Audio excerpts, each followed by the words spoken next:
Hey guys, so this is Thursday's lesson. So I hope you guys are getting this pretty good on the inverse thing. So today we're going to look at, we did inverses regular functions, now we're going to look at trig functions, okay? So we've actually been doing trig inverses for a while. You just didn't know it was called that. So when you use the shift button, like when you're looking for an angle on your calculator, and you use the shift button, you're finding the inverse, okay?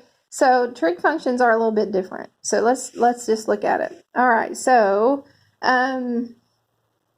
trig functions have inverses also. Let's take y equals sine x. So if you switch the x and the y like you did on a regular function, you really can't like solve it after that, okay? So we're just going to use a different notation. So this is an original function.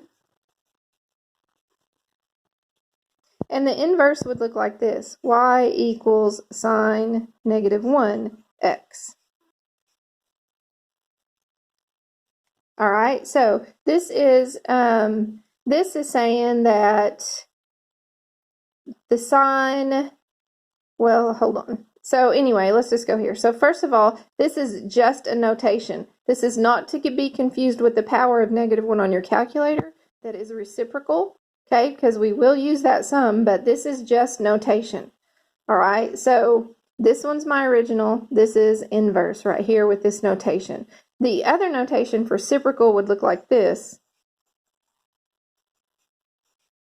Okay, it would be on the outside of the parentheses. This is for reciprocal, which we would use for sine if we were looking for cosecant, right? Because we would flip it. Okay, so don't get those two confused. All right, so in the original, right here, in the original, you're given the angle and you're looking for the sign or the decimal, the 4-digit decimal, okay? So right here, you're given the angle and looking for the decimal or fraction, okay? In this one, you're given the decimal or fraction and looking for the angle.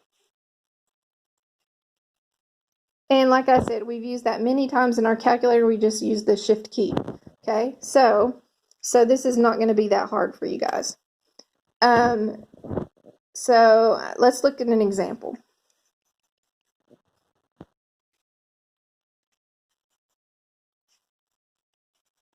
Find y equals cosine negative 1 of square root of 2 over 2.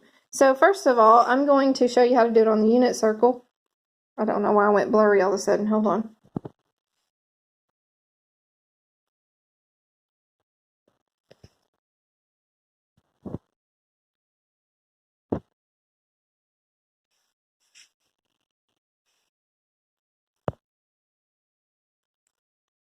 Okay, here we go. So we're going to use the unit circle to do this. So what we're going to do is we're going to find the angle whose cosine is square root of 2 over 2. So I'm going to go to my unit circle, okay? I'm going to post a picture of a unit circle on Remind because I know some of your unit circles were taped in your book. So I'm going to send that to you, okay? So anyways, but I'm going to use my unit circle. So let's go up here to my unit circle. Remember that cosine is the x-coordinate. So I find the angles that have a cosine of square root of 2 over 2. So that's not, this one is. So 45 is one of my answers. And if you'll notice, keep going, my x-coordinate, that's negative square root of 2 over 2, so not that one. Keep going on my x-coordinate, again, negative square root of 2 over 2, it's not that one. Go over here to my x-coordinates. Here's another one, square root of 2 over 2, so also 315.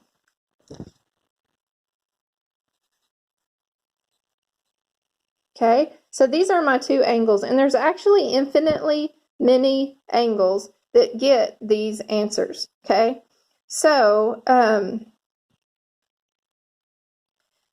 so you have to be able to account for all of those answers. So instead of listing all of them, all right, what we do is, well, let's just make a note of this. So instead of listing all of them,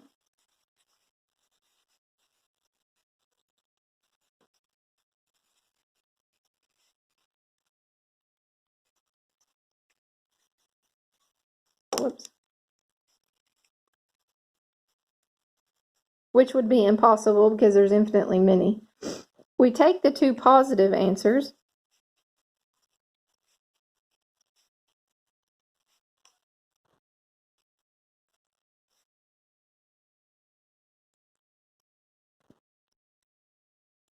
in our case, 45 and 315.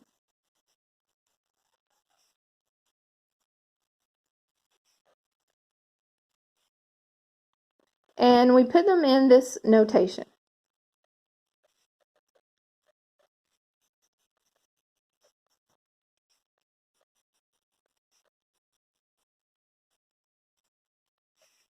Theta plus n times 360. Okay? Now, I know it looks like a problem, but it's not. All right? So what we're going to do is we're going to take our 45 and replace theta with 45. And we're going to take 315 and replace theta with 315. Okay, so this would actually be our two answers. I know it looks weird, but in order to catch all of them, all of our answers, we want to do this. Now, if I put n is the number of rotations. So if I put, like if you're here at 45, and you rotate around one whole time, add 360 to that, right? Or whatever, and you're going to get another angle. Add another rotation to that, and you'll get another angle. So that would be 2. So you would replace n with a 2. Okay, so this catches all, for n is all numbers. And then a 315 is the same thing, so that would give you a whole nother set of angles. You could also put negative numbers in there for if you went clockwise instead of counterclockwise. Okay, so you just replace your two positive angles in there with that. So the calculator will give you the first one, 45, but it won't give you 315. So to get both of your answers, you're going to have to look on your unit circle to find that. Okay? All right, so if it's a ratio that's not on your unit circle, you can just do it on your calculator and then just have one answer. So I'm going to write that on here too, just so you remember. If it's a trig ratio that's not on your unit circle,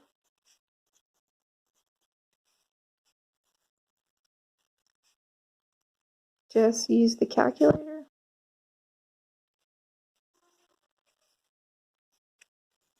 But put answer in that notation.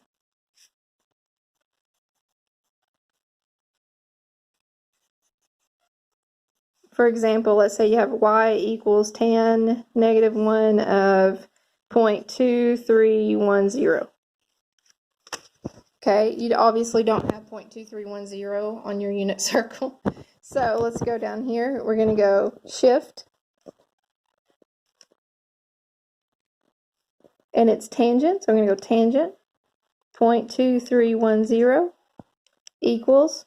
And so our answer is 13 degrees. Okay, so we do 13 plus n times 360. Okay, that would be our answer. Okay, most of yours today will be on the unit circle. Let's do a tangent one though, just to be sure you can do tangent, because remember, when you're using the unit circle, tangent is the top of sine, so the top of y, over the top of x. So, for example, the tangent of 30 would be 1 over square root of 3. Now, you can't have a radical on the bottom of a fraction, so it would be square root of 3 over 3. Okay? You could put that in your calculator and simplify it, and it'd get that for you. If the tangent of 45 would be square root of 2 over square root of 2. Square root of 2 over square root of 2 is just 1. So the tangent of 45 would just be 1. The tangent of 60 would be square root of 3 over 1, or just square root of 3. Okay? So don't forget on tangent, it's the top of y over the top of x. All right? So if I was going to do a tangent one, let's say I do y equals tan -1 of negative square root of 3. Okay, so negative square root of 3, I'm going to go ahead and make this a fraction over 1. That way I know this is the top of my y over the top of my x. So this is top of y over top of x. So I'm going to look at my unit circle, and I'm going to find the y that's negative square root of 3 on top and the x that's 1 on top. So go here. The y, I need negative square root of 3. So there's square root of 3, but that's not negative. So I'll go over here to these ones. The y is the second one. Positive square root of 3, not negative.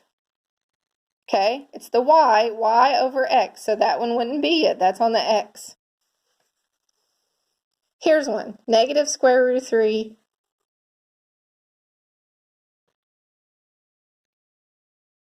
over negative 1 would give me positive. So actually, that wouldn't be it either. Negative square root of 3 over 1. Okay, so 300 degrees. So I go back down to here. 300 plus n times 360. All right, now, just because the top is negative doesn't mean it has to be. So another one of my answers could be positive square root of 3 over negative 1. Wouldn't that still give me the same thing? So now I need to go look for the top of my y to be positive square root of 3 and the top of my x to be negative 1. Okay, because that would also give me negative square root of 3. So I'm going to go back up here, and I'm looking for the top to be positive and negative. So my y here is positive, but my x is also positive, so that one doesn't work. My y here is positive, and my x is negative, so that angle is going to be 120. So 120 plus n times 360. Okay, so don't forget to put the negative on bottom also to get your negative answer. This would be your 2 answers. Tangent is a little bit confusing, so just that's why I label it. I go and break it up and say this is what the top of my y should look like. This is what the top of my x should look like. Okay. Okay, so since the negative 1 sometimes confuses students, then we actually have a different kind of prefix for inverse trig functions. Okay, so let's look at a note here. Since negative 1 is sometimes confused with reciprocal,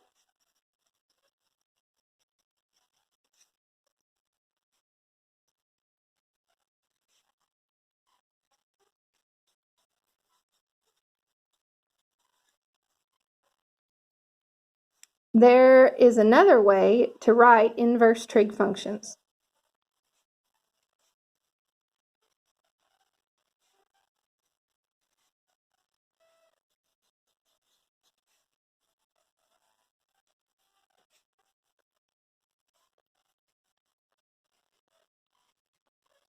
Okay, and it is with the prefix. Didn't know we were going to learn English in here. Remember, prefix comes before a word. The prefix ARC. Okay, so for example, if I wanted y equals sine, the inverse of sine, another way I could write that is y equals arc sine. Now, it is lowercase, not uppercase. Uppercase means something else that we'll talk about later, but it's lowercase a. So these two are exactly the same thing. So if you see the word arc instead of the little -1, it just means it's still the shift button kind of thing in your calculator. It just means the same thing. You're going to do it the same way. Okay. So for example, if I have y equals arc sine of 1/2, then I'm going to go find a half in the y coordinate, because sine is the y coordinate, half in the y coordinate on my unit circle. So here's 1 at 30. So 30 plus n times 360. And, whoops, did you see that? I don't know if you got that or not. Okay, so 1 at 30, and then we're going to go find a half again in the y coordinate. Here it is right here. So that's at 150. So my other answer would be 150 plus n times 360. Okay, and that covers all of my answers.